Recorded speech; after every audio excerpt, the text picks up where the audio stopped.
Welcome to A Date with Darkness podcast, where I will be discussing the impact of hurtful and abusive relationships and how to overcome them so that you can move through your pain and get to the kind of healthy relationships you want, need, and deserve. I'm Dr. Natalie Jones. I'm a licensed psychotherapist based in California. While I hope that you find this podcast educational and informational, please note it should not be substituted for treatment with a licensed mental health professional. Also, due to the nature of the podcast, some of the information presented on the show can be sensitive to some of my listeners, so please note that listener discretion is advised. Hello and welcome back to another installment of A Date with Darkness podcast. I'm so excited to be here chatting with you today. Have another show coming up for you today, which I'm hoping that you guys, it resonates with you guys and that you find very useful.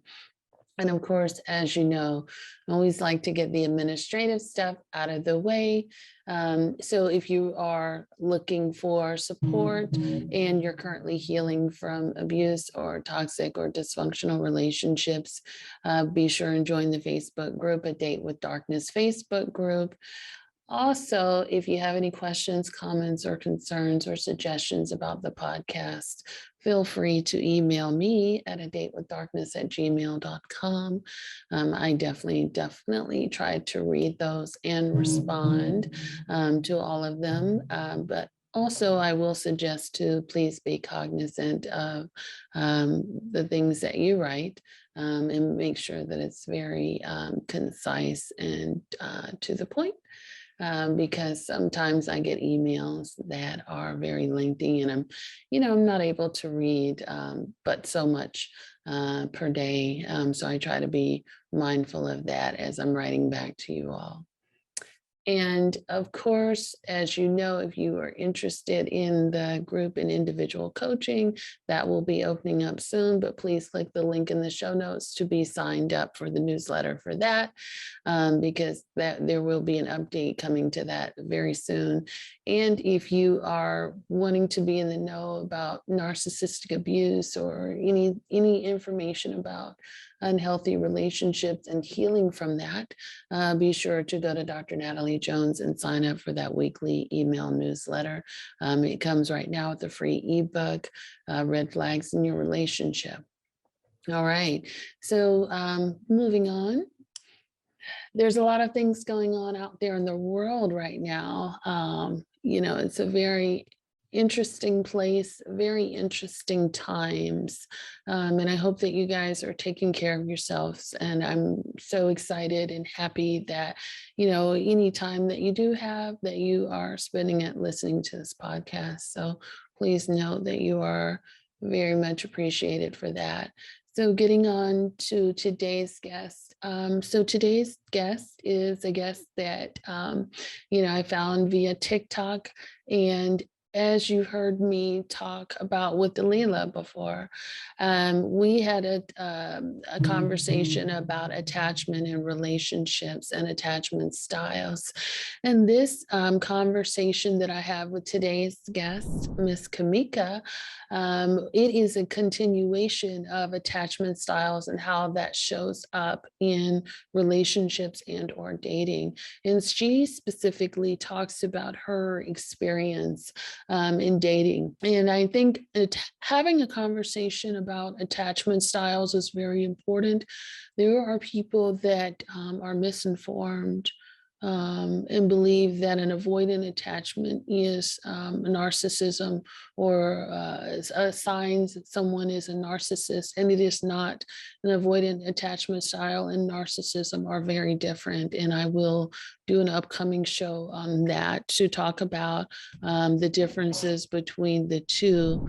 But I like talking with Kimeka because she has it's great to talk to someone who has the insight and awareness that that they have an anxious attachment style, and that they have attracted partners that are very avoidant and she talks very eloquently about some of the things that she saw showing up in both herself and her partners, and how she decided to take charge, and how her business from TikTok was born as a result of her experiencing that. And she also talks about historically some of the things that she thinks may have attributed to that, specifically, which I also like, specifically how, girls who grow up in families are expected to, do a lot of the outreach and communications with their parents. The expectations of, as opposed to the relationship being a one in which is reciprocal, it's expected that whenever there's a non-communication between child and parent, then the expectation then falls on the daughter to reach out, regardless of what the daughter is going through, to reach out and extend communication specifically with their fathers. So that was a really nice touch, and I think that you will find that informative. I'm hoping that you will find that informative anyway. And so without further ado, here's my interview with my guest, Kimeka. Hello, Kimeka. Welcome to the show. Hello, Dr. Jones. Thank you for having me. You are quite welcome. I'm very excited to talk with you today. Very excited to do the show. So for people that are not familiar with you, can you tell us a little bit about who you are, what you do, and sort of the passion and motivation behind your work? Right. Okay. So I just that my name is Kimeka. It's sort of funny because what I do just sort of landed in my lab. I started posting on TikTok. I think it was like November, early part of November. I have been scrolling TikTok for months, and I don't know. I guess I got FOMO, and I wanted to start posting. I didn't know what I was going to post about. I started posting dating content, just sort of general dating content. After about a week, I knew that I didn't want to post general dating content. I wanted to start sharing my journey and what I had learned, going through sort of this journey working from being anxiously attached to more securely attached. And I got in my head a little bit about it. So, like I said, after about a week, I'm thinking, yeah, I do want to switch to this type of thing. But I'm like, you're not a therapist. You can't come on TikTok and post this type of content. You can't say these things to these people. So I actually stopped posting altogether. I stopped posting on TikTok, literally did not even go back into the app. And there was one weekend and I just kept going back and forth with myself. And I'm like, do you want to do it or what? Because I've never shared my life online before. I'm not, really into social media or anything like that. So I just like, you know what, give it 30 days and just ease your way into it. It is a new experience for you. So it's okay if you're going to be a bit uncomfortable. So I said, okay, I'll just give it a try, post it on TikTok. Video got like 1,700 views, which at that time was my highest, right? And it got 1,700 views. So I'm like, okay, good. The rest at 500. Literally the very next day, I posted another video, went to sleep, woke up, and it had 85,000 views. My account had like 400 followers overnight. And I'm like, okay, I might be onto something. So that first month, I just kept still posting like general dating content. Was getting really good feedback, really good feedback, really good engagement. And then I said, you know what, I do want to switch because I'm feeling a bit more confident now. I've put my feet in, I feel bored on TikTok. So I'm like, I do want to switch to post more about the anxious attachment and, my personal growth. And then I slowly transitioned into that. And the very first time I made a post and it was about how I was dating this guy and I was being slow faded. And for people who don't know, slow faded is when someone slowly basically fades away from you. So contact changes. They're no longer maybe calling you regularly, no longer trying to see you, just slowly fading from you. So this was happening to me. And me being me back then, I just kept obsessively asking him, hey, do you still like me? Do you still like me? And that went on for weeks. I posted a video about that. My account overnight went from 6,000 followers to like 30,000 followers. And since then, it's just turned into this big thing. Um, so yeah, I just post on TikTok. I would just share everything that I've learned so far about anxious attachment and moving towards a more securely attachment style, setting boundaries, all of that type of stuff, building confidence. And from there, I knew I wanted to come off of TikTok. I wanted to have something where I can share more in depth, and that's where the podcast came into play. So I started Surviving Single podcast, and when I realized, you know what, I do like this. I do enjoy it. I really loved it. I loved helping people. I was getting such good feedback. And I thought, okay, well, how can I make something more of this? And I've really just been trying different things. I gave myself permission to just try things. And, I was thinking about doing one-to-one stuff, and I was doing like a private community. And I've just been trying things. And right recently, and back in April, I launched a members only newsletter, and that quickly grew. So that went like from idea to first newsletter within a week. I'm like, hey guys, I have a newsletter. And luckily, my account, I had a couple of like million view videos on TikTok immediately after that. So I've gone from 0 members to nearly 4,000 now. And it's just growing and growing. And I mean, I feel so blessed, so happy. Like it really has just given me like a purpose I've never had before. You know what I mean? A sense of purpose. And I'm proud of what I've done so far. And yeah, I just hope to continue to grow it and help more people. So, it sounds like you were just kind of off the cuff posting about your experience, anxious in love, right? Yeah. And your experience in dating and all these sort of triggers that kind of came up for you. Yeah. And it sounds like it really resonated with your audience. Yeah, pretty much. When I started posting more personal content, like my exact stories, like, hey, I did this thing right here. That's when my account, like I said, it blew up. It went from 6,000 to 30,000. Before you knew it was 65,000, then 80. Because before that, I was just giving out tips like, hey, if you're anxiously attached, you might want to try this, and maybe don't do this. But when I stepped into that, like once I got confident and set my mind, like, this is what I want to do, and I put up that first story, and I'm like, okay, people really vibe with this. And that's how it's been. Every time I share a personal story and I say, hey, I used to do this too, people, they eat it up because everybody wants to feel like they're not alone. Right. So I got so many people like, oh my God, you're speaking directly to me. And I get it because how I started this journey was I was on Reddit. I was dating a guy at the time, and he had started to I guess detach a little bit. It's like as soon as we got close, he was starting to pull away.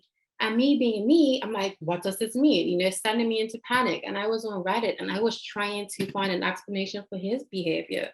In the process of me doing that, I stumbled across another post that someone else made, and I was like, hey, I think I need help. And they started describing themselves. I just landed on that post and I said, oh my God, this is me. Like, who is living my life? And that it just started from there. I just stumbled on it, and right away I just was like, okay, something's gotta give. When you think about it, exactly, right? And that's kind of how we all find out about these things, right? There's a very common thing that we all do is we go to our new best friend Google and we try to find answers.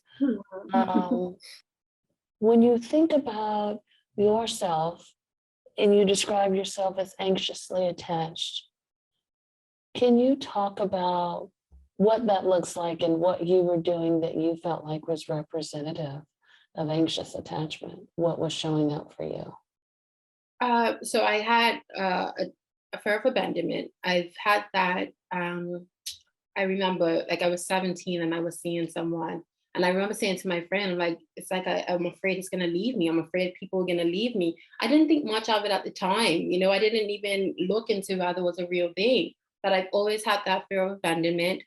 I've always sort of chased after emotionally unavailable man. Always done it. As soon as you tell me you don't want a relationship, I'm going to change your mind. I'm going to show you are wrong. And when I can't convince you to change your mind, I'm gonna wonder what's wrong with me. You know what I mean? Why couldn't I be the one to make you want a relationship? And then when I would meet men who were available and seemed interested in me and who, could give me the things I was looking for, that sends me into a panic as well. I can't embrace that. I can't just say, okay, this is what you want, accept it and see how it goes. No, that sent me into a panic. And I would do everything I can to just break it off. Um, I had really, really, really struggled to set boundaries. Not so much, probably a bit in general life, but specifically within dating as well. Mm. Um, Never really, I struggle with confidence a lot. It's just something that I sort of knew but didn't know. Like it caught me as a surprise to realize just how insecure I felt. I think I was surprised to really see that and process that. Um, what else would I do? Yeah, just always going after people who I know weren't good for me, ignoring all the red flags. You are you, and you are here right now, and I am going to do everything that I can to make this work. Like there was no other option. If I looked at you and thought to myself, oh, you know what, me and this person, we want two different lifestyles. Maybe I should go my separate ways. Like I never had that thought. You are here right now. I need to make this work. So even though we have separate lifestyles, in my head, I'm thinking, but how do I get this person on the same page as me? Instead of how can I just, end this and maybe find somebody else who wants what I want? How can I change this person? How can I fix them? How can I get them on the same page as me? And of course, it never worked. It never worked. So I just spent years repeating these patterns and not realizing that, I was getting in my own way. And I think it was difficult because a lot of people around me were like exhibiting similar behavior, my friends and things like that. So that was normal to me. That was all I knew. And it's like, I only knew one way to love you. My way to love you was to convince you that you should love me. And again, it didn't work out for me that way. So yeah, it was like a big slap in the face once I came across that Reddit post and it's like, okay, so I've been doing it to myself all this time. I really am the problem Mm. after blaming everyone else. And I definitely felt a lot of resentment when it came to dating because I always felt like I gave it all everything I had in me. Like I said, I had no boundaries. So I will always make myself available for you. I always presented the best version of myself. For example, I do like to be put together, but I'm not the type of person who, always has their nails done or always has their hair done. But when I'm dating somebody, I need to always make sure my nails are done or my hair is done because if they're not, then that might put you off and you might find somebody else and then you're going to leave me. So I'm putting all this pressure on myself and I'm trying to do all these things and I'm not set these boundaries and you're not reciprocating. And now because you're not reciprocating, and I'm not even saying anything, I'm not even letting you know I'm not happy. And that resentment is just building and building and building. And like I said, I just carried on that way pretty much for as long as I can remember. It was 2019 when I found that Reddit post towards the end of 2019. So it's been, I guess coming up to 3 years now since I've been on this journey. When was the pivot from realizing that it wasn't everybody else, but that it was you, and that there was something about yourself that you needed to change? When was that pivotal moment? So after I came across the original Reddit post that, was highlighting some of my behavior, right away I was on Google and I had to learn more about anxious attachment because that was one of the things that was suggested in the replies to the post. And I'm like, I've never heard of this before. I need to Google this. I got on Google and lo and behold, it's me. Every single thing was me. And I remember thinking, okay, something's wrong with me. If something's wrong with me, I can get help. And I felt good about that. I felt optimistic, but I also felt like something's wrong with me. And that upset me as well. And um, I'm thinking I need to get in therapy. I need to find a therapist. I didn't have money for therapy. And I just was using free resources. I found a book. It's called, I think it's Anxiety and Relationships. It's by Teresa Miller. And I Mhm. listened to the audiobook, and in the book, she describes the anxious behaviors. And the ways that you self-sabotage in relationships. And that book is pretty much what brought it home for me because again, it's just described everything that I've done, everything where I thought, well, it's not me. I've done everything I can. That's actually one of the examples that she gave in the book. And I'm like, oh my God, that's me. I always say that I've done everything. I've completely, make myself available to you. I've been this person. I've been on it. I've been perfect for you. And you can't even reciprocate. So that book, listening to that audiobook, that is what really, really just sort of hit home that I was in fact the problem. Mm. And since you started your own internal work, has dating changed for you? Definitely so. So one of the things that was brought to my attention originally was how I would chase people when they're withdrawn from me, which was what that guy was doing at that time. And I'm like, okay, I do this. I've always done this. Didn't realize it, but yes, I have always done this. And pretty much right there and then, even before I even understood why I did it, I just decided I'm not doing it again. Yeah. So as I'm feeling him pulling away from me, I wouldn't go into my usual behavior, which was just constantly texting and trying to do anything I can to make contact with you or see you in person and just going above and beyond. And I just said I'm not doing that anymore. Instead, what I did was cry myself to sleep a couple of nights. But it was a lot of crying because I'm like, I know I do this thing now. I know it's bad. I don't know why I do it. I don't really know how to stop it, but I have to try. And that's it. I'm literally just sort of fighting my natural urges and just crying about it. And that was sort of like the beginning for me. Mhm. From there, that's something I was able to carry on as I continue today because me and that person did come to an end.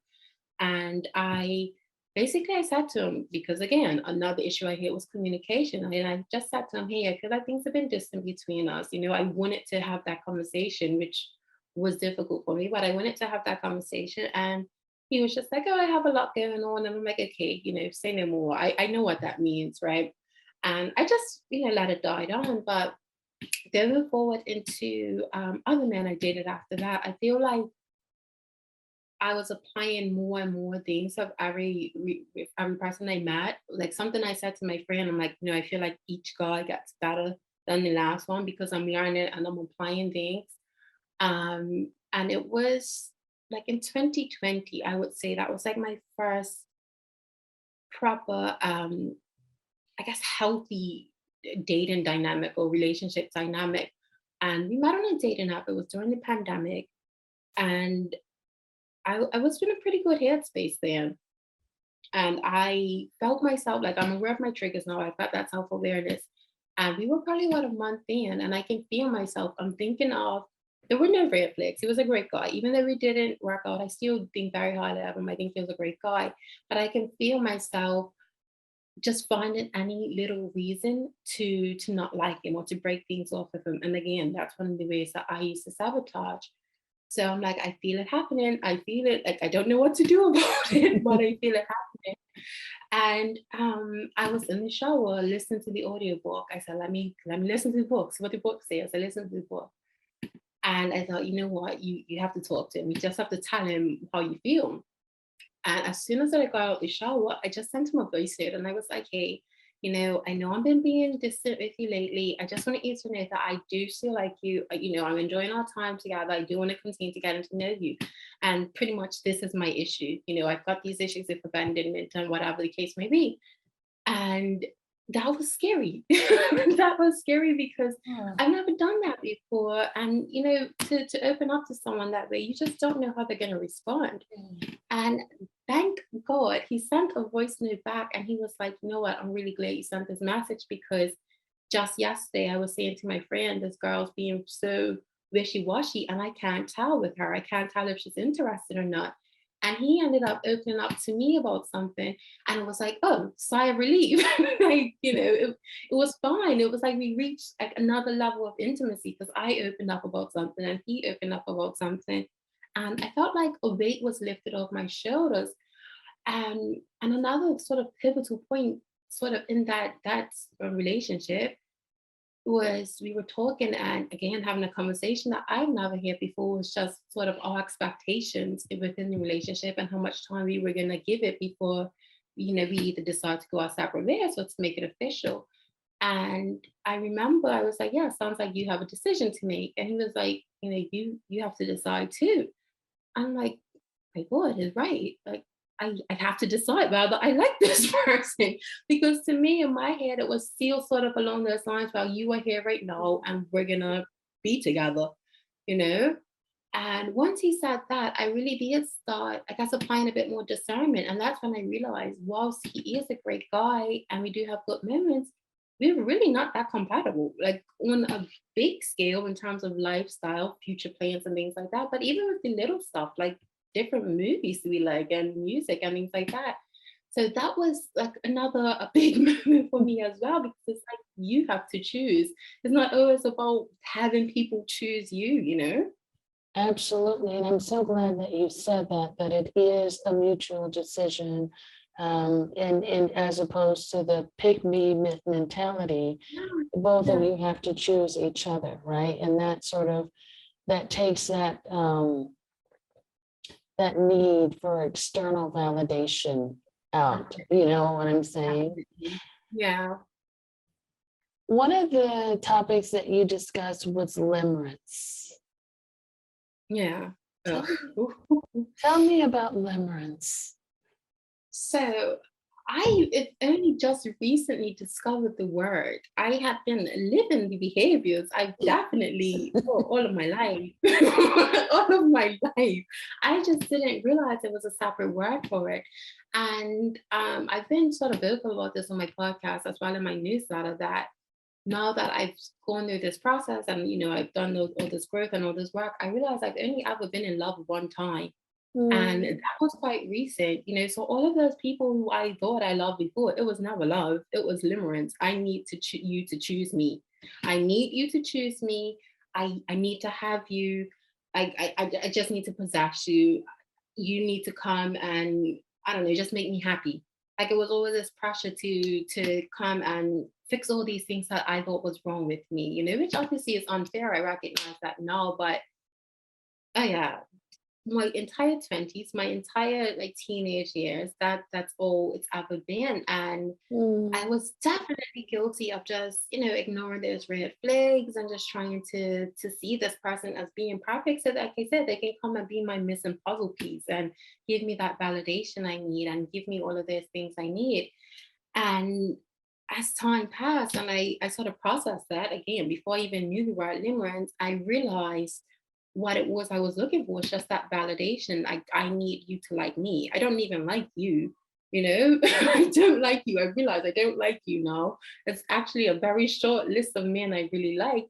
And there's only that one I loved. I felt like I loved. And how I felt I knew I loved him is because I saw his red flags, or not his red flags, but I saw the bad in him. Like I didn't see him as his perfect being. I saw his flaws, and it's like I can still accept you as you are, just as you are. I would not change you for the world. There's no one I would rather be with than you. And even when it came to an end, my first thought wasn't, but obviously I was upset, I would say it, because I'm not with this person. But for the first time, I felt like, you know what, I hope he really does find somebody who makes him happy because I genuinely care about him. And I feel like even if he's not with me, I do want him to be happy. I want him to have whatever it is he's looking for. so that's amazing. And that's completely selfless.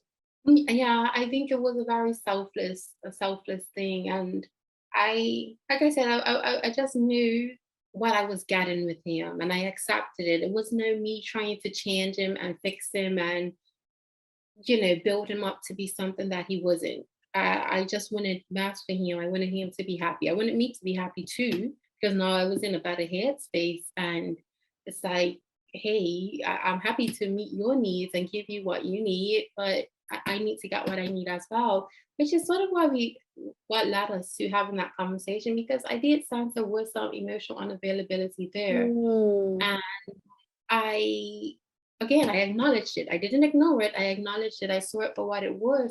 And I just told myself, you know what, I'm going to give him patience. I'm going to give him space. try to force anything. I just sort of gave it room to grow because I wasn't really looking for a relationship until I met him. When I met him, it's like, this is my person right here. And it's not even just on a romantic level. I feel like we had such a great friendship. To this day, that's a big part of what I miss about him. I feel like I lost a best friend.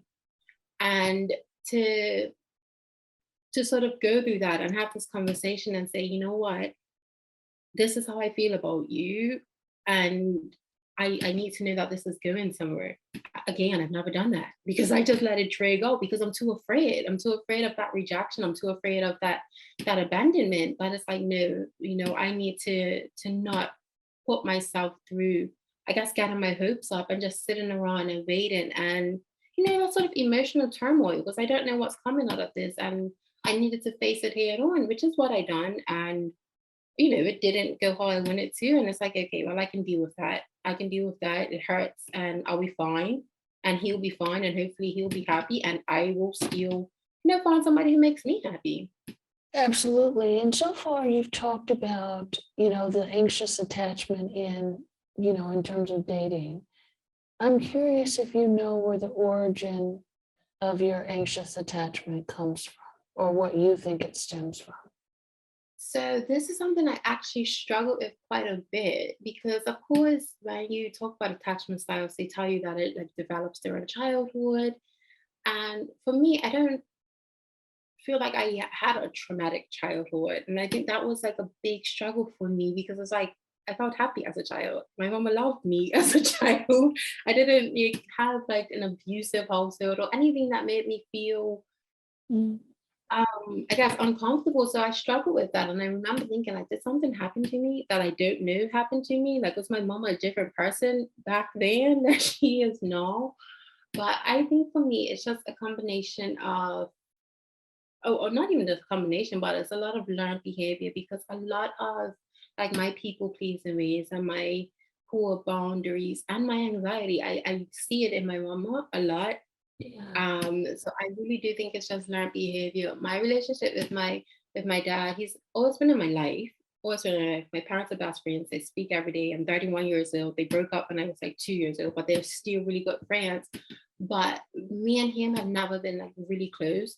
He's always Mm. been there for big things, like graduations and this type of thing. He's never missed anything like that. I could always call him if I need him.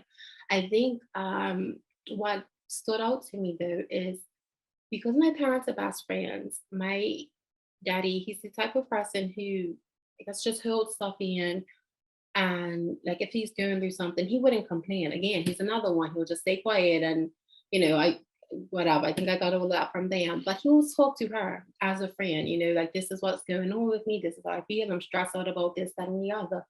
And her trying to be a good friend, I guess, and just, trying to maintain a relationship between me and him, she always put a lot of pressure on me to be the one to reach out to him. Like, oh, have you called him? Maybe you should go see him. Have you called him? Have you called him? Have you called him? So I've always been one like had that pressure to be the one to maintain that relationship. And Mm. when I was about 21, I was hospitalized. Nothing serious, but I was hospitalized. I was sort of serious. I'm not going to get into it, but it was sort of serious. Sure. And I took it, yeah, being that you were hospitalized, it was pretty serious. yeah. But I remember my mom, she was like, did you call your daddy? And I'm like, what the hell? Like, I am the one on the hospital bed right now. I'm like, no, I didn't. You know what I mean? Like, give me a break. And, he did call me, but her putting that, being innocent and, like I said, just trying to maintain that relationship, not meaning any harm. Yeah. I feel like I mirrored all of that in my romantic relationships. Like I have to be the one to maintain that connection and maintain that relationship. And I didn't realize that. I'm like, I'm pretty sure this is where it came from. I'm pretty sure. So I do think it was just a lot of learned behavior. I was always an anxious kid as well. Like I was a crybaby kid who could not be away from my mama. Yeah. I went to therapy once as a child. My uncle passed away. I went to the funeral, and that was my first funeral. For weeks, I was dreaming that my mom had died. Like I would keep having dreams that she died. I was probably like 7 years old. And I don't remember the full sessions or anything, because obviously it was a long time ago. But I remember one of the things that he had said to her and was like, she's too attached to you. You need to make her be away from you, like make her sleep out at people's houses and get her away from you, basically.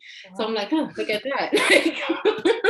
Like at 7 years old. So yeah, always been an anxious kid. I never knew what anxiety was. Like obviously I've heard the word, I've heard people talk about it, but I thought that just meant you were nervous. Like to me, you say you have anxiety. I'm like, oh, you're nervous, right? When I Googled it, started learning more, light bulb moment. This is me, and it has always been me, always, like for as long as I can remember. Yeah, and it's interesting, a couple of things really stand out to me is anxiety as a kid, and that's not healthy. And so Mm, whenever, when I see clients and they tell me that, oh, I was always anxious. I was anxious as a kid. And I'm like, you realize it's not anxious. The anxiety as a child is not healthy and shouldn't be normalized. Children aren't mm, just naturally anxious, right? And whenever yeah, and someone tells me that, that's an indication that something is going on. But there's something about people just sort of normalizing it. Oh, I was always this way, you yeah, and know? I don't know. I mean, my mom, she yelled a lot. My papa, may he rest in peace. But oh my God, he used to yell a lot, and she yells a lot. Used to yell a lot. Still does sort of yell a lot. So I don't know if it came from that, but I don't remember her yelling and me being afraid. I never remember having that. Because again, she has bare boundaries as well. Like she put me on the punishment that no, you're not gonna have no phone and TV. And I'm like, yeah, whatever. Because I know when I get home, I'm still gonna have my phone and TV. She Yeah. would not speak of anything. So I never remember her yelling at me being afraid or anything, but she is quite anxious herself. And maybe that came from her childhood and my papa being the way Absolutely. that he is.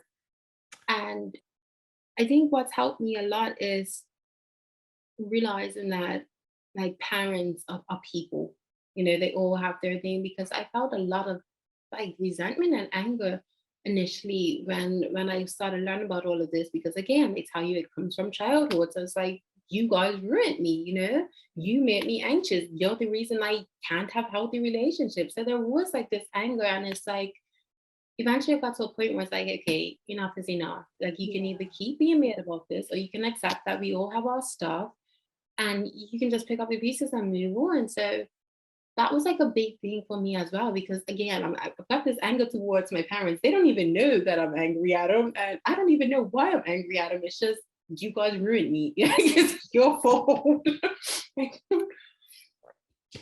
Another thing that stood out is when you were talking about this sort of pressure to always call or always be the one to sort of initiate contact, and how the onus was always Mhm. on you. And, I was thinking as you were saying that, I wonder about that because I do also think that I've noticed that a lot, especially that pressure is a lot of times put on women to do. And it would be interesting to see women versus, or girls versus boys, to see if boys have the same pressure to sort of, reach Yeah, out, reach out, reach out. And I don't see that as much. But I often hear that a lot from girls. I also think it's yeah, very generational. It's a certain generation of parents that have that sort of expectation that, yes, the daughter is always the one to initiate contact. The daughter is always the one to sort of pack up and go yeah, visit. And, the expectation is the children sort of cater to the parents. And it's not necessarily right or wrong, but there is that understood pressure. And the other cultural nuance that I wonder about specifically is within the Black family, yeah, specifically within African American families, how much of the expectation is put on Black yeah. women, Black girls, to sort of do that extending. Yeah, I definitely think that one sort of not sort of, I think that is a big part of why I was the way that I was when it came to dating. And like going back to the hospital incident, that's where I was just like, you know what, enough is enough. Like I love my daddy, obviously, and we do speak, but he never calls me. Like he never initiates contact. And it's sort of a weird dynamic because, like I said, my parents are still friends. They talk every day. So Sure. my mom is like that middleman between us. So I never have to call you, but I always know what you're doing because you told my mom and my mom has told me, and vice versa. She would tell him what I'm doing. And, she's just always Mm, that middle person. But no, it's like Father's Day, Christmas, your birthday. Like if you don't want to call me or if you don't call me, I don't think he means anything by it.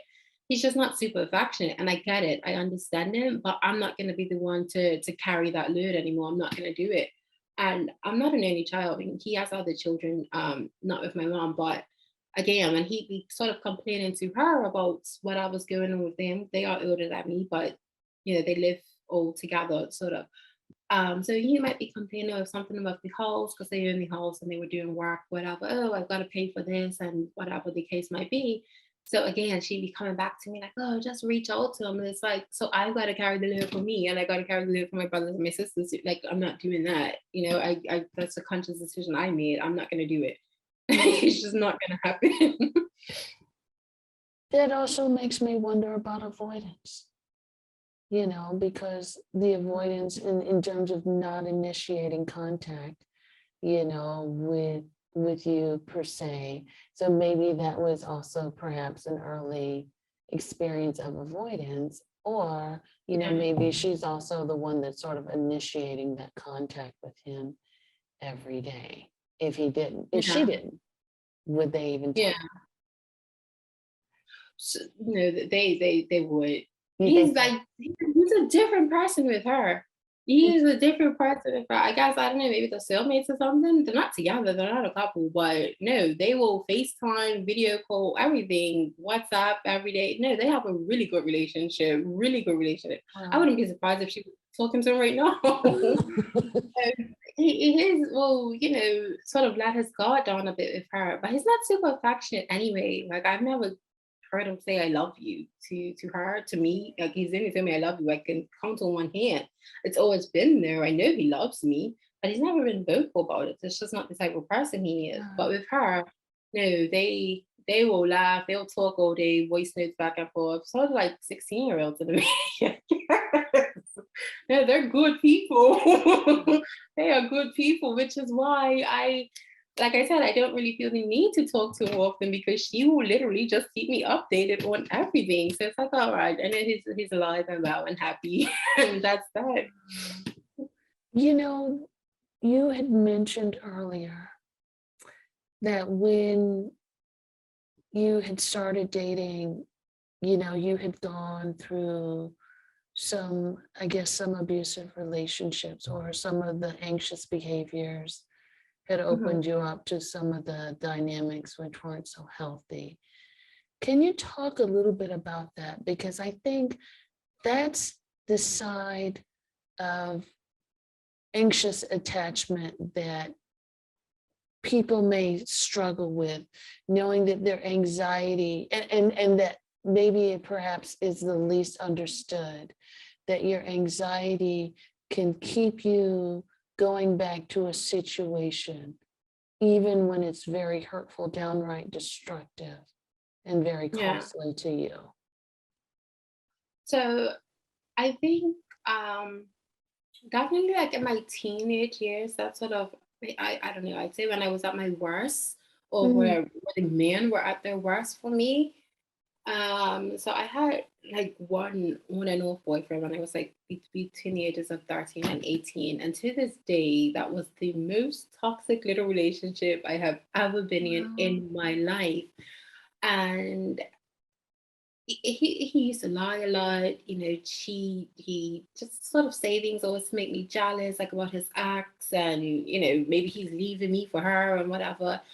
And he definitely put me through a lot. It was, and we were young, so young. It's crazy to think that, but I remember still in my head thinking, "Oh, I'm gonna change him, and we're gonna live happily ever after." Even though this person is treating me horribly. I mean, of course, we have good moments. That's always sort of like that silver lining. Like, oh, we have good times, and he was charismatic and funny, and all of those things. But oh no, he was terrible. He's absolutely terrible. But like I've always been sort of like had that tunnel vision. Like you are here, we're gonna make this work. And even as you're putting me through all of this stuff, that's still my and girl. I am going to change you. I'm going to fix you because he didn't have the healthiest home life either. He was like the oldest of seven. His dad was an alcoholic. He lived with his nana. His mama wasn't really, much in his life when he was growing up. Like he always lived with other relatives and things like that. So he had a lot going on. So in my head, it's like, oh, he just needs somebody to show him love, even though he's treating me bad, he just needs somebody to show him love, and I'm going to show him love. And eventually he'll reciprocate and give me that love back. Obviously that never happened. It never happened. And essentially what it is we got in this giant argument one day, and it was just like, yep, to hell with this. And that was it. That we went our separate ways. But there was so much resentment, because it had been so long. It's so much resentment. And again, I just moved on to the next person and did the same thing. And the guy I dated after that, I actually just did a newsletter where I mentioned both of these two. And I can see it now, but I couldn't see it then. I think he hates himself, like so much self-pity. And it's one of those people who, when he feels low, he wants to make you feel low too. And Mm. it was that same girl in my head, like, well, if I just try harder and love you harder, eventually you will change and you'll give me what I want and we'll be happy. And that's not what happened with that either. And again, I Mm. carried that on to the next one. And that was a lot within my late teens, my early 20s, that specific pattern. I think by the time I got to like mid 20s, um like those people specifically treated me badly. Not always, but there was a lot of bad treatment. And I think after that point, people wasn't necessarily treating me badly, but there are still those red flags that I'm ignoring. There's that failure to commit. You don't want to take this to the next level. And I'm still going through that cycle of, oh, if I try harder, if I be better, if I be different, Yeah. I'm gonna get you to love me. We're gonna be happy. And that's like it's all I knew, just to work for that love. I have to try hard. I have to be bad. Like, what's wrong with me? You chose somebody else. Well, what's wrong with me? Like I was hurt this whole time. And I couldn't see it back then, but now I see what was wrong with me. I could see why that desperation will put somebody off. But it was a crazy cycle to be stuck in, and to be stuck in for so long, for so long, to just like not take that responsibility, and to see how my choices sort of led to where I am now, and to just always, well, it wasn't me. I gave you everything and you just couldn't reciprocate. I tried to love you. I was showing you what love was. This is real love. And you don't want real love. Like, no, the signs are always there, like right from the beginning. Always say it. Like, I don't think anybody deceived me. I've never been in a position where, a man presented himself to me as a stand-up guy and then changed later on in the relationship. That was not the case. Like, you were problematic from day one. Yeah. I just wanted to fix those problems. Like, no one deceived me at all. I did a lot of it to myself. It's very straightforward when you say it that way, but I also think that there's, in addition to, you sort of taking up ownership and saying, yes, I did Yeah. it myself. You me, presented yourself to me as you were. I also think there's just something like neurological or in the brain chemistry. It's almost like a switch that happens, Yeah. that we get caught up in a very familiar cycle, and it's like, oh, we kind of do this story or this song and dance all over Yeah. again. There's some people that are good at sort of, walking away, okay, this person is showing me who he Yeah. is, but for others of us that have been, primed and conditioned, that this I, person. I definitely I definitely agree with that, but I think for me as well, it's just because I wasn't aware of all of these things like Sure. boundaries. I literally didn't even know what boundaries were. Yeah. Like, that's why I kept doing it, because instantly, as soon as I learned about these behaviors, I'm like, oh my God, this stuff is toxic. This is bad. That was my moment. I'm not doing this anymore. Like, I am going to, work to be different. But before that, oh yeah, definitely tunnel vision. As soon as someone's in my life, this is it. This is the end goal. this is gonna work. This is working, whether you like it or not.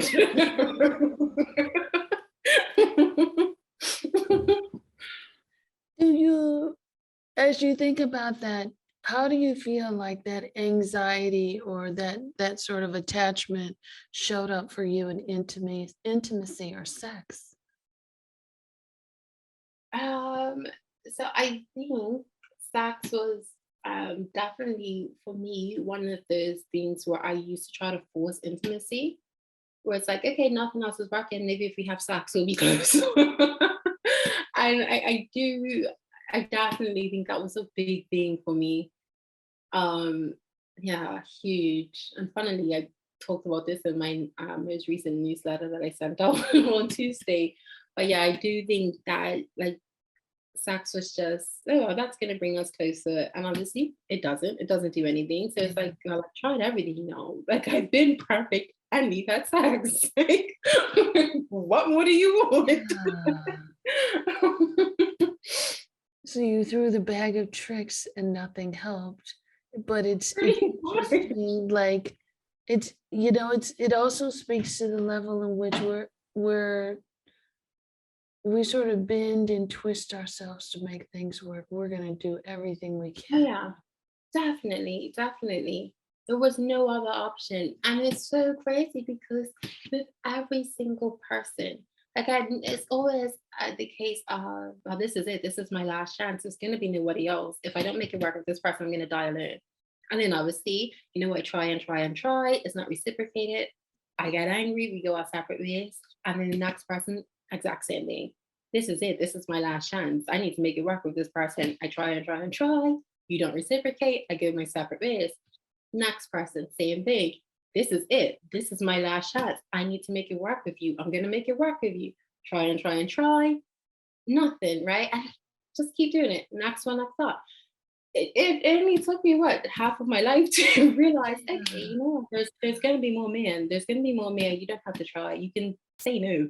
You don't have to like everybody who presents themselves to you. Like, you don't have to do that.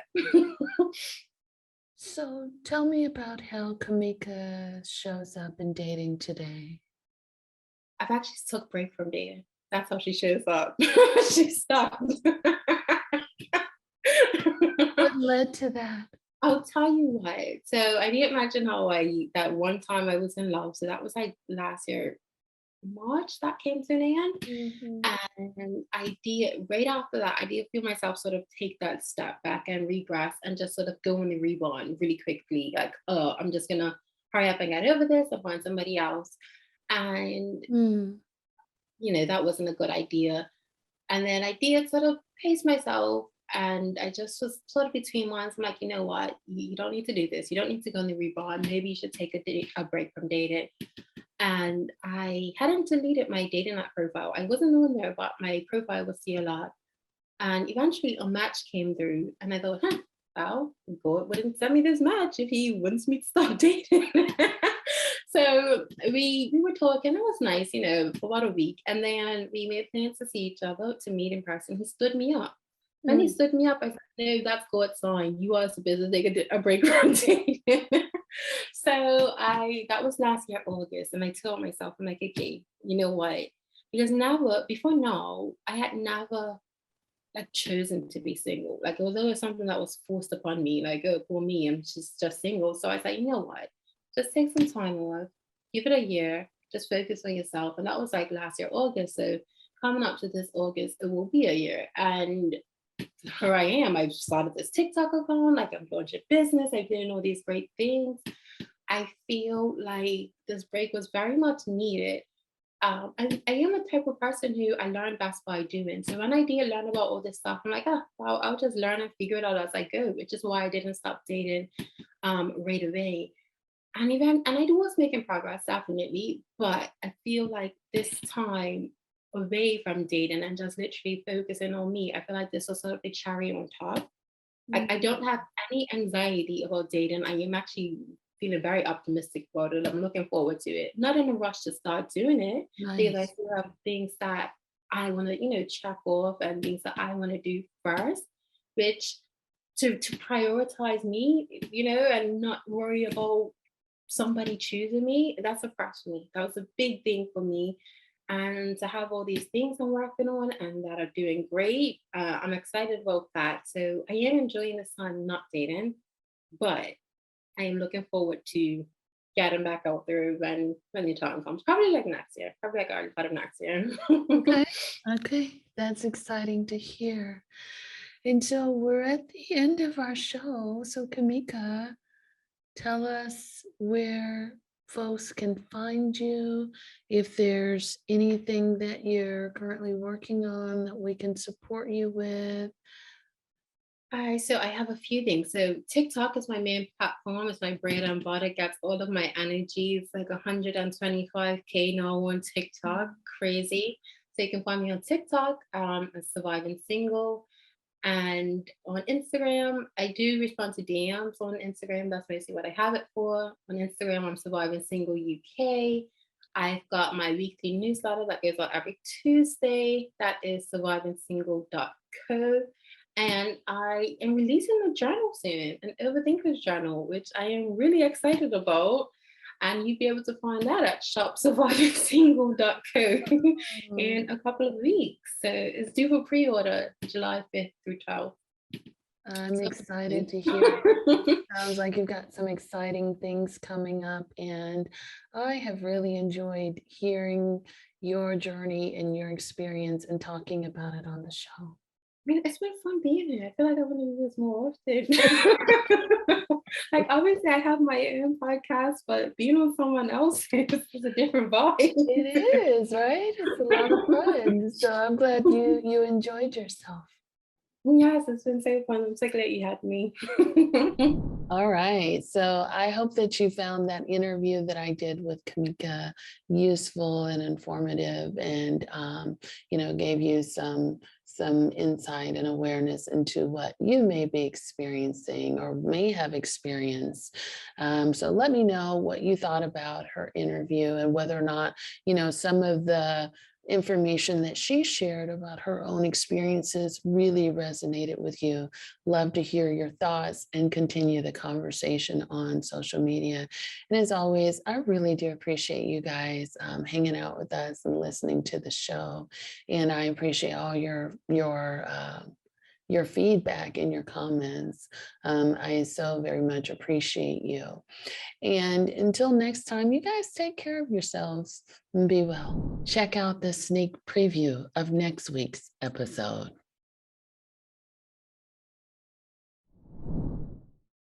Talk to me about the people who didn't heal. Plenty of them. I find most people, and this is why, and when I share the other discoveries, you'll see they land in a certain stage. Okay. And without intentionally and deliberately moving through the stages, this is where most people stop in their healing. I see it all the time. And when I go through the third discovery, you'll see exactly what stage it is and why they're there.